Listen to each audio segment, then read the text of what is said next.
listening to the Jboy Show, your number one source for Auburn and the SEC. My goal was to run through his soul and grab his heart when I run through his soul. Kurt, Nate, Coach Staff, those are memories. I think we've established ourselves as, I think, the premier conference in college football. Now, the SEC is better at the top. It's better in the middle. The Southeastern Conference remains the premier conference. Takes the snap. Looking for the receiver. He's got Lutz and Kirkland. Touchdown, Auburn! Think about it. It's always been the SEC and everybody else trying to catch it. I think this is probably the best league from a competitive venue standpoint.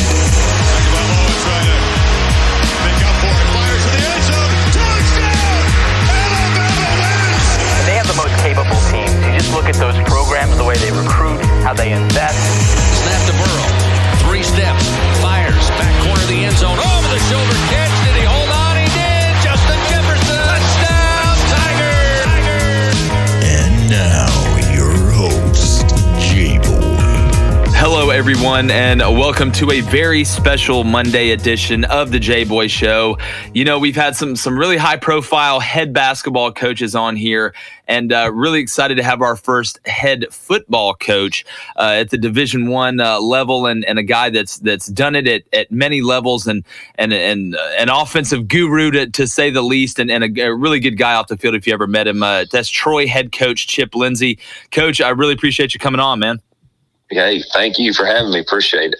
Definitely. Well, I want to jump right in because your story, man, it's pretty cool. You know, obviously, you played for Bobby Wallace at North Alabama, got into the coaching ranks in high school and kind of seen it from both sides. Can you just talk about how coaching in high school helped prepare you for handling, these young men in college, and kind of how it, I wouldn't say groomed you, but kind of how it affected you and how it still affects you now?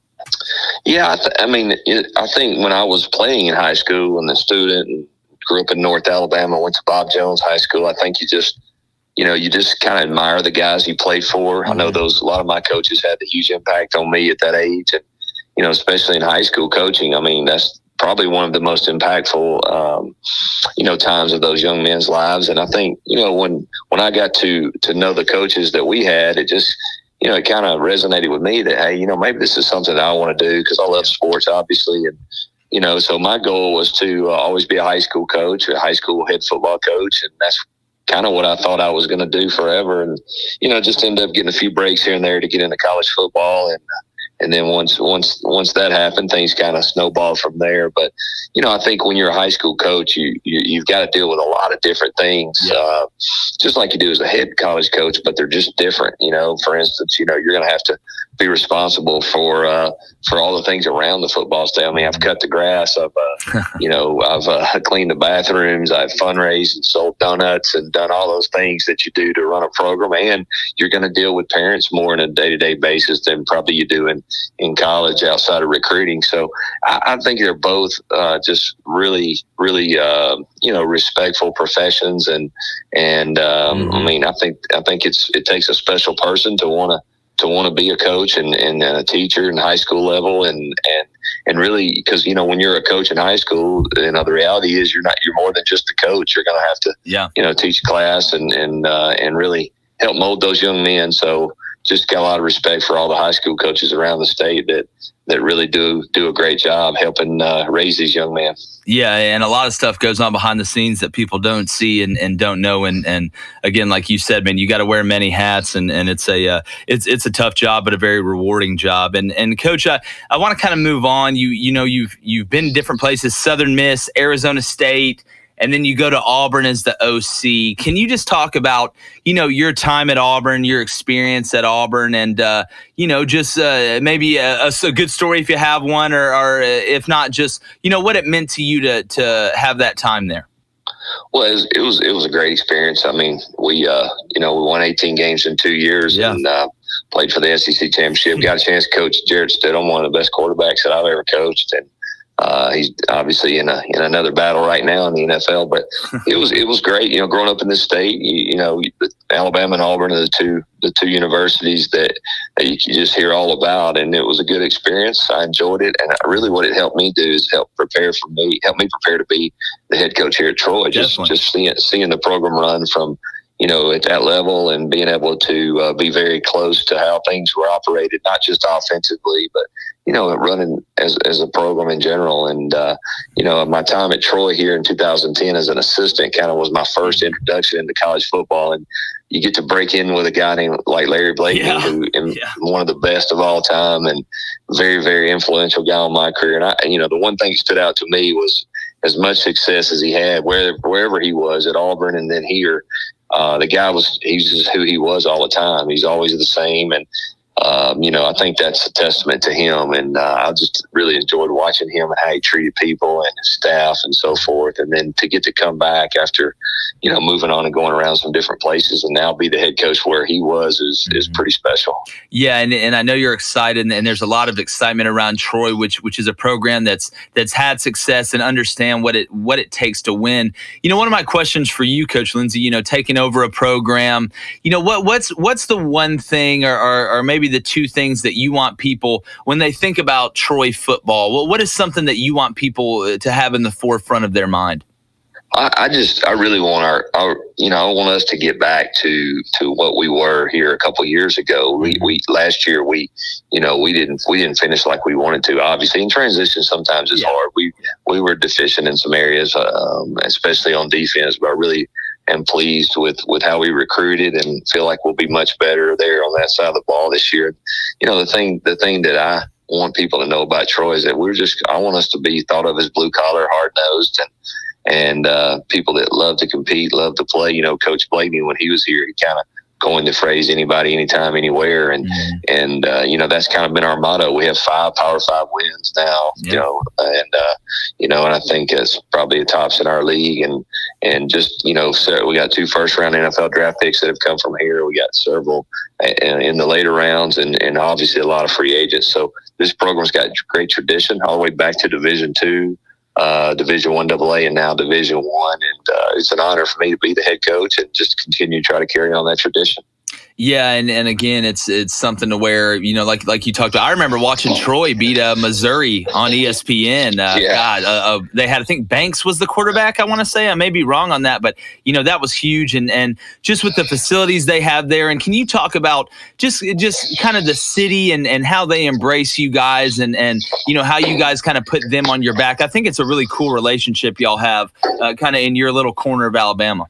It is. It's unique. I mean, Troy is we're down here in southeast Alabama, and near the Wiregrass, and the thing that I think people get when they get here is just how close this university is with the community. I mean, this is a true college town. Everything revolves around our university. That's why we tops in the conference in attendance every year, because these people love it. And I can't say enough about the support of our fan base and our people here, and even our student body. And one of the things that's really unique, I think, about Troy, and I've been at 4 or 5 other colleges, is the relationship across the campus with all our athletic teams, our administration. We talk one Troy. That's something that's our motto, and we really all live by that and support each other. It's just a neat place, and we tell everybody in recruiting all the time that we're unique, we're special. It's not for everybody. We don't want just anybody here. We want people that want to come here and work and become what we call TKGs, Troy County guys that love football, love to compete, and hopefully leave here with a great experience. And that's kind of what we're looking for. Yeah, and it's something too, Coach, where you come in and you have the transition year. Can you talk about just your excitement about being able to go into year 2? You have a recruiting class, under your belt, and that's not to take away anything from last year's team. I know that's not what I'm saying, but just how excited are you to keep seeing it grow and to move into year 2 where you got a little more grip on what's going on? Oh, 100%. Feel like you just know the team at least better now, and you think your team some, after spring, you get 15 practices, you get through the summer, you're limited your time with them, you get into the season, and then, then you realize, okay, here's where we got to improve. This is what we need to improve in this area or whatever the case may be. And what I really like about this team, it just feels different. It feels hungry. We got really good leadership, I think. And obviously this game's about getting good players here, but it's also about getting good players here that love football. And what I mean by that is not just love the playing on Saturdays. I mean, that's easy. Everybody loves to do that. But when we say love football, we mean guys that want to go to class, guys that want to make good social decisions away from football, off the field, and guys that really want to practice every day. Believe it or not, in this day and age, when we grew up, whatever the coach said do, you just did. Yeah, you just did it, and your mom and dad wouldn't let you do anything different. This day and age, these kids sometimes in our society, they don't just love to practice, and it's crazy. When we're all in the middle school, 7th and 8th grade, we'd give anything to get a Division I football scholarship, and then some of these guys will come through high school and they'll get several offers, and and they'll tweet out this, my 150th offer or whatever, like people really care how many they got. But it's just funny the difference. And what we try to do in recruiting is try to eliminate those guys. We want the guys that really are just looking for the right fit for them, academically, football, and fit here at like a place at Troy. So I really am pleased with what we've done in our first full recruiting class last year that really, I think, was ranked the highest in school history. And I feel like we addressed some needs that we needed to fix. And I think we also have the right kind of guys here, and we're going to continue to build on that.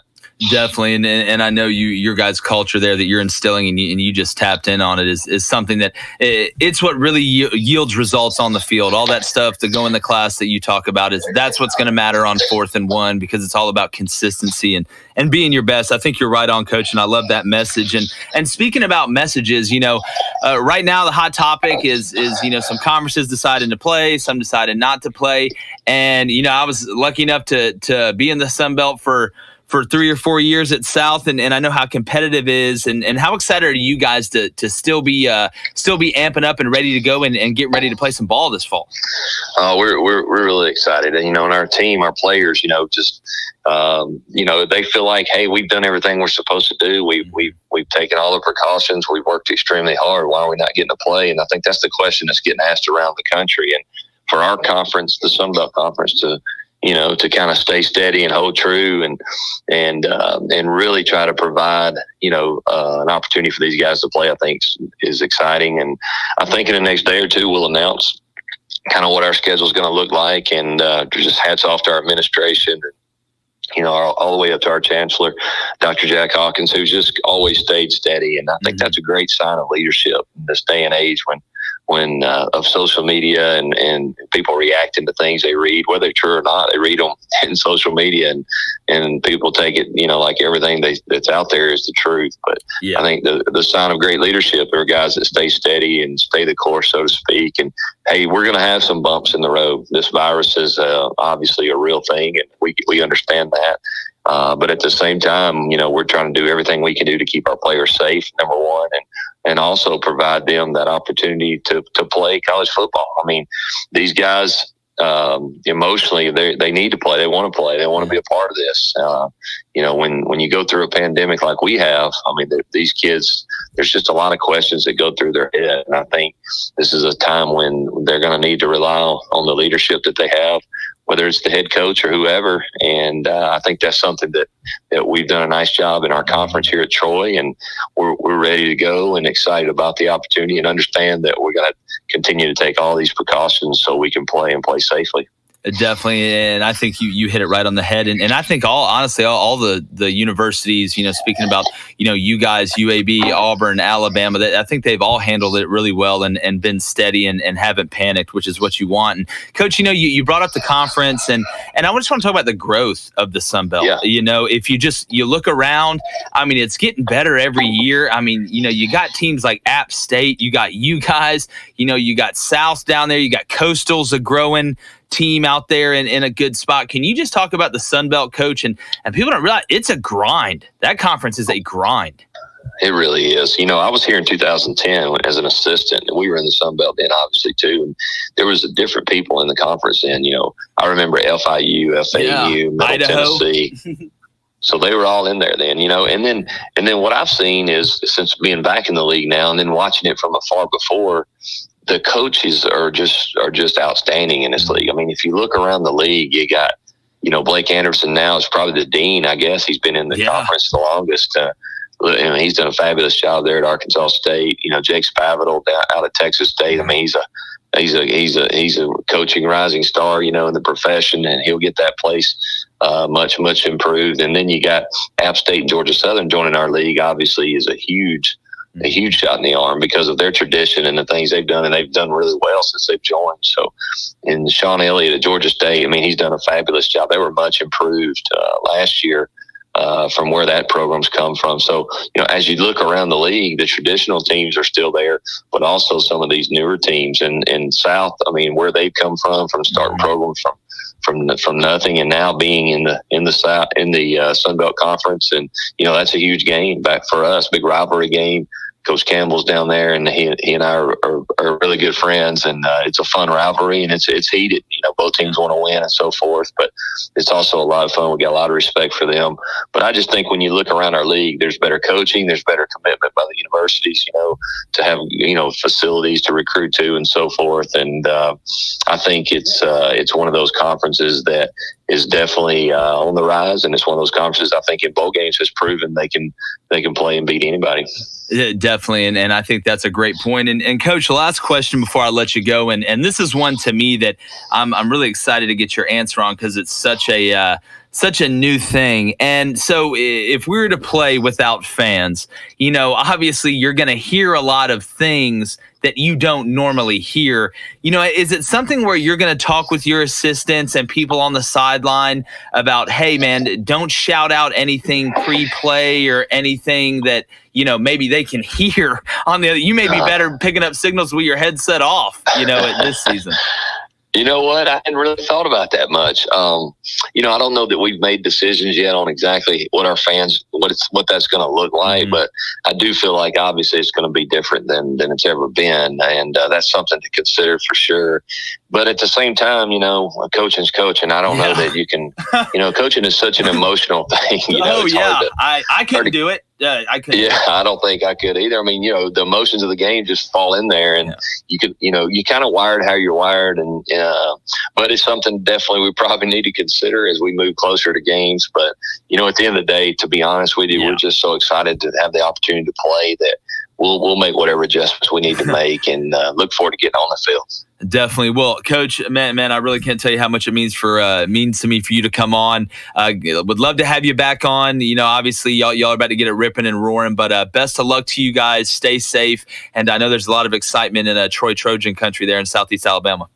Yep. Appreciate it. Thanks, Jake. Appreciate you having me, and best of luck to you. Go Trojan. That was Troy head football coach Chip Lindsey, former Auburn offensive coordinator, stand-up guy, really, really smart offensive and just football in general mind, because I'm going to give you a hint.